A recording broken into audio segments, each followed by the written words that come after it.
Shalom, shalom, bien-aimés de l'Éternel. Comment ne pas te louer? Comment ne pas te louer? Comment ne pas te louer? Seigneur Jésus, comment ne pas te louer? Comment ne Nous pas sommes te dans la joie. Comment ne pas te louer? Seigneur Jésus, comment? Quand je regarde autour de moi, je vois ta gloire. Seigneur Jésus, je te bénis. Comment ne pas te louer? Seigneur Jésus, comment ne pas te louer? Comment ne pas te louer? Comment ne pas te louer? Seigneur Jésus. Alléluia, alléluia. Bénédiction, bénédiction, peuple de Dieu. Que la paix du Seigneur soit avec vous ce matin. Je suis votre serviteur, le révérend Père André. Nous sommes en plein dedans dans cette septaine de prières sur les feux sacrés. Et oui, comment réveiller ce feu sacré en nous? Bien-aimés, avec tout ce qui se passe, avec les soucis de la vie, les tracas, l'inflation, toutes ces choses, beaucoup de chrétiens sont en train de baisser les bras, sont en train de se refroidir. Et ce n'est pas le moment de baisser les bras. Nous devons redonner et force et rebooster cette dynamique pour notre Seigneur Jésus-Christ, puisqu'il revient bientôt. Alors, tout au long de la semaine, nous allons parler de feu. Le feu, le feu, le feu. Sans ce feu, nous ne pouvons rien faire, puisque c'est ce feu qui est vraiment le moteur chrétien de la foi chrétienne. Aujourd'hui, nous allons parler du feu divin. Ce feu, eh bien, vous savez, pour créer un feu, il faut des combustibles. Il faut du bois, du charbon, du pétrole, voilà. Mais le feu divin, il faut quelque chose qui sort d'en haut pour pouvoir nous toucher et activer notre foi. C'est ce que nous allons voir ce matin, le feu divin. Bien-aimés de l'Éternel, que la paix du Seigneur soit avec vous. Je prie ce matin, au nom du Père, du Fils et du Saint-Esprit, que le Seigneur, le Dieu Tout-Puissant, le Dieu d'Abraham, le Dieu d'Isaac, le Dieu de Jacob et notre Père Céleste puisse vraiment intercéder pour nous ce matin et qu'il vous accorde vraiment ce feu et sa paix. Que la paix du Seigneur soit avec vous. Amen. Bien-aimés de l'Éternel, eh bien, Dieu nous appelle de diverses manières. Il y a des personnes qui ont eu un appel de Dieu pour faire telle ou telle chose, et cela fait des années qu'ils ont reçu cet appel. Et peut-être que cet appel s'est estompé, s'est arrêté net, puisque il y a eu les épreuves de la vie, il y a eu des persécutions, il y a eu des déceptions, et ce qui fait que le zèle qu'on avait, le zèle que vous avez eu au départ, eh bien, tout cela s'est refroidi. Eh bien, sur ce feu sacré que le Seigneur a déposé en nous par notre baptême, eh bien, que nous devrions vraiment rallumer en nous, puisqu'il est là déjà. Il est là selon le livre de Maccabées, chapitre 1, verset 18 à 36, que nous allons voir samedi, l'explication. Comment quelque chose qui était déposé et des années après puisse se raviver. Voilà pourquoi ce feu divin qui est en nous, qui est déjà là, l'Esprit de Dieu qui est là, mais que beaucoup de personnes ont laissé tomber ou bien laissé ce feu s'endormir. Le moment est venu, bien-aimés, de répondre à l'appel de Dieu, puisque le Seigneur Jésus dit dans l'Évangile selon Saint Jean, le chapitre 10, versets 1 à 18, il dit, je connais mes brebis, et lorsque je les appelle, elles connaissent ma voix, et elles entendent ma voix. Bien souvent, Dieu nous appelle, mais nous ne savons pas reconnaître que c'est la voix de Dieu. L'ennemi aussi nous appelle aussi. Il y a eu beaucoup de cas comme ça, beaucoup de gens qui se sont autoproclamés des faux prophètes, des faux Christ. Et dans les derniers temps que nous allons vivre, et nous allez voir de plus en plus cette montée en puissance de faux Christ, de faux prophètes, de faux guérisseurs, et bien beaucoup de choses. Savoir discerner l'appel de Dieu est une chose très très importante dans notre vie. Tout cela se fait par le Saint-Esprit. La personne qui marche avec le Saint-Esprit, elle sait reconnaître lorsque cela vient du Seigneur ou cela vient de l'ennemi.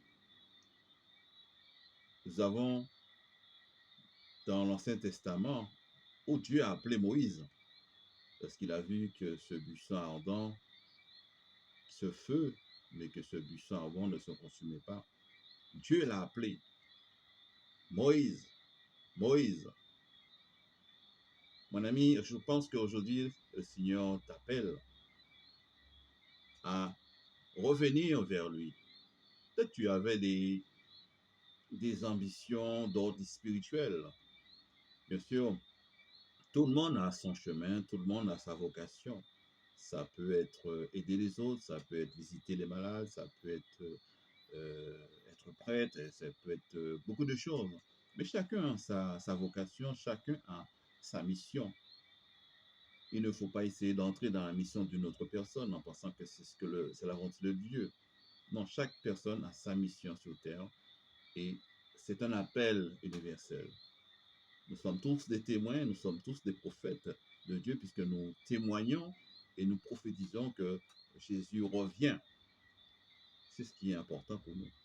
Et notre mission ici-bas est de pouvoir témoigner des choses que le Seigneur nous a fait et continue de faire pour nous dans notre vie. Le Seigneur dit, il y a beaucoup d'appelés, peu d'élus. Pourquoi? Parce que lorsque le Seigneur appelle quelqu'un vers lui, eh bien la personne entend, mais si la parole, si la voix de notre Seigneur n'arrive pas jusqu'à son cœur et qu'il puisse ouvrir son cœur, eh bien l'appel, elle reste là. Mais l'appel, elle est toujours là. Mais la personne a oublié.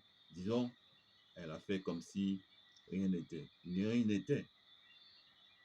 Mais savez-vous que dans tous les cas, lorsque Dieu appelle quelqu'un, il confirme cet appel au minimum 2 fois. Absolument.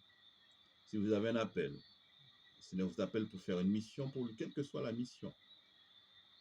Cet appel doit être confirmé 2 fois, quelle que soit par une autre personne qui vous dira je pense que tu devais faire ça, Dieu m'a révélé telle chose. Il y a toujours une confirmation de ce que le Seigneur a dit. Le prophète Samuel, lorsque Dieu l'a appelé, eh bien, Dieu l'a appelé par songe. Et il l'a appelé pendant la nuit, il a dit, Samuel, Samuel. Et là, il a reconnu parce que le Seigneur l'a vraiment montré. Il a pu reconnaître vraiment la voix de Dieu. Nous aussi, notre mission ici-bas est de vraiment apprendre à écouter l'appel divin.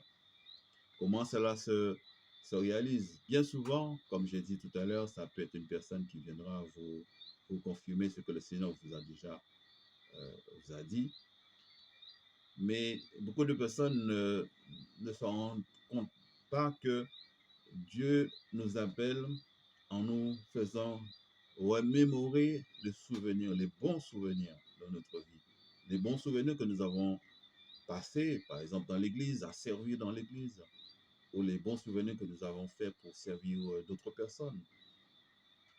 Et ces souvenirs, Dieu nous fait que dans notre cœur, dans notre âme, nous revivons ces choses. Et quand nous revivons ces choses, eh bien, ça suscite en nous ce désir de pouvoir recommencer. Est-ce que je parle à quelqu'un ce matin? Si tu as ce désir dans ton cœur, tu avais déjà commencé une œuvre pour le Seigneur, tu avais déjà commencé quelque chose, et ça s'est arrêté. Et en ce moment, tu ressens ce désir de pouvoir recommencer cette chose, c'est que le Seigneur est en train de te rappeler les choses petit à petit. Et c'est là que tu dois être disposé à recevoir ce que le Seigneur a à te dire. Rappelez-vous, les deux disciples sur le chemin d'Emmaüs, ils marchaient avec Jésus, ils ne savaient pas que c'était Jésus. Parce qu'ils sont arrivés, pratiquement, ils ont dit, Jésus a fait semblant d'aller plus loin, ils ont dit, non, non, reste avec nous. Et Jésus a commencé à leur parler de la prophétie le concernant. Et quand ils se sont rappelés de toutes ces choses, et ils ont dit, nous avons rencontré le Seigneur. Parce que ça a suscité en eux ce désir d'aller dire, d'aller proclamer. Parce qu'ils étaient abattus. Ils se disaient, oui, mais c'est un grand prophète. Pendant qu'ils discutaient avec lui, c'est un grand prophète. Mais il est mort. Mais le Seigneur leur a rappelé les choses. Mon ami, si ton projet est mort, sache que le Seigneur est en train de raviver les choses. Et ce feu, c'est le feu divin.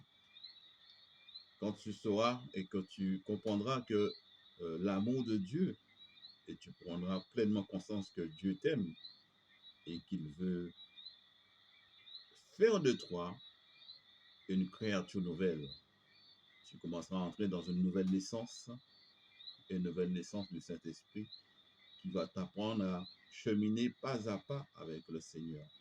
Et ce feu que tu auras, ce feu divin en toi, tu vas pouvoir le distribuer aux autres personnes. C'est ce que nous allons voir tout au long de la semaine, c'est ce que nous allons développer.